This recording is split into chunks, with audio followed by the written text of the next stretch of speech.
About events. It is also about culture. It's hard to generalize about an entire continent, but as I've seen for myself on my travels in this series, there are fundamental similarities in how Africans south of the Sahara live. In this episode, we see how they ordered their societies, worshipped, dispensed justice, treated the sick, and related their own history. But we also see how the arrival of the Europeans brought change and challenges. I think the state of the African continent and the peoples who were alive at that time exposed them to exploitation by the colonialists. They looked at everything that was African as heathen and therefore needing cleansing.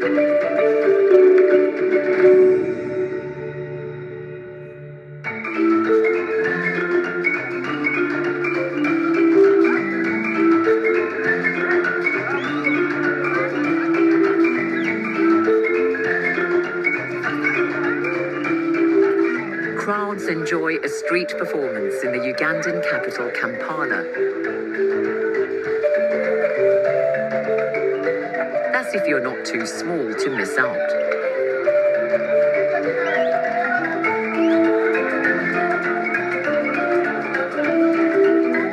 When we talk about African culture today, it is essentially a mixture of influences throughout the centuries, because of course Africans traded and exchanged ideas as well as goods with many outsiders.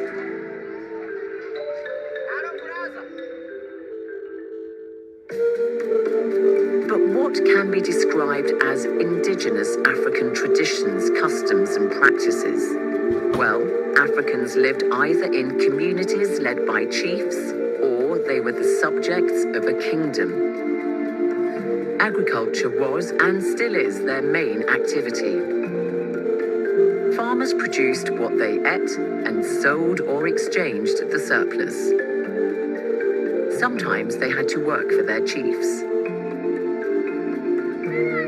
I visit a settlement of 100 inhabitants just outside the Zambian capital Lusaka to see how life revolved around the family and community. Henry Sibaba Shifita orders his granddaughters to carry out their chores. Great-uncle Robert gives a helping hand. The family are from the Tonga people, who've inhabited this part of southern Africa for centuries. You must be Henry. Yeah, I'm Henry. I'm Zainab. Nice to meet you. How would you describe rural life amongst the Tonga people? You know, we are main Tongas around here, and Tonga is a very big tribe. You know, some are from the valley, some are from the plateau. Like me, I'm from the valley. Tongas live with cattle, and that's our real life.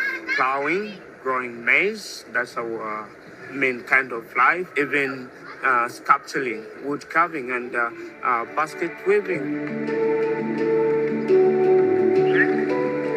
Henry is keen to show me the artifacts he makes and sells in the market close to his home, and I obligingly and happily buy one. Communities like Henry's formed the bedrock of African society, and as research scientist James Niaga explains, there were clear hierarchies. So you find that first, the Africans were organized in sort of like villages. We had the family as the basic unit, and then we have the villages, and then the villages had their own form of leadership where there was the village head. The different village heads formed the leaders of the clan, and that is how the African set up in terms of governance.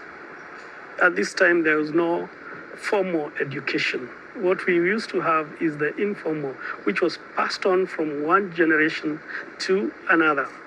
You find like the children, mainly they used to get instructions from the mothers, and at times the old grandparents. They were not many engaged in economic activities. The children would sit around the grandfather, and during those times, the grandfather would pass messages of wisdom to the children.